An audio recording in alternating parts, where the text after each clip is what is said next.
Hi, we've all heard of words like investment and savings, but why are these economic buzzwords really important? Here's a brief explanation. The circular flow model in economics shows the flow of money between players in the economy.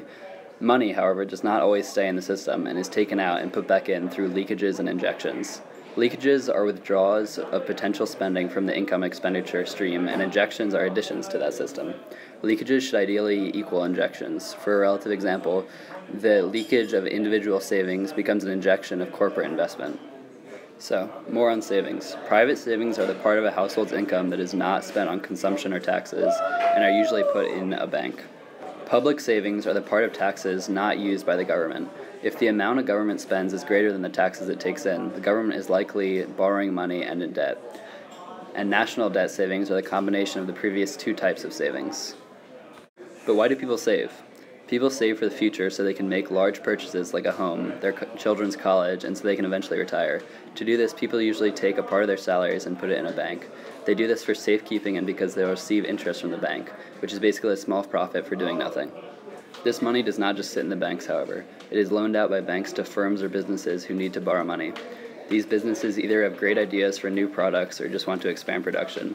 Either way, they need money to invest in capital now, and they'll have money to pay back the loan when production increases later. Here, the money that left the system as saving comes back in as capital investment by firms. But how does government spending affect this cycle?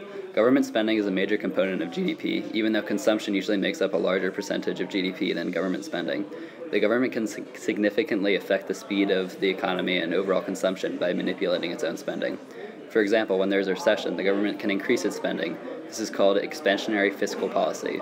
This increased input into the economy, especially when it's spent on infrastructure development, creates jobs and increases income. This creates an increase in consumer spending and boosts the economy. These government efforts are further increased by the multiplier effect. Let's say the government gives Jerry the construction worker $100. Jerry will likely save 50 of his dollars and spend 50 on something like a rock concert. The guitarist will save 25 of these dollars and spend 25 on something else. In this way, the government's $100 spent is equivalent to 175 actual dollars in the economy. Fiscal policy works the opposite way as well, with government decreasing its spending to decrease income and jobs, but this is not as common because of modern politics. Clearly, our economic system is all about balance. Consumers and suppliers, savers and investors, borrowers and lenders. So long as we keep the idiots in charge of the banks and investment companies from disrupting that balance, we should, in theory, not economically explode.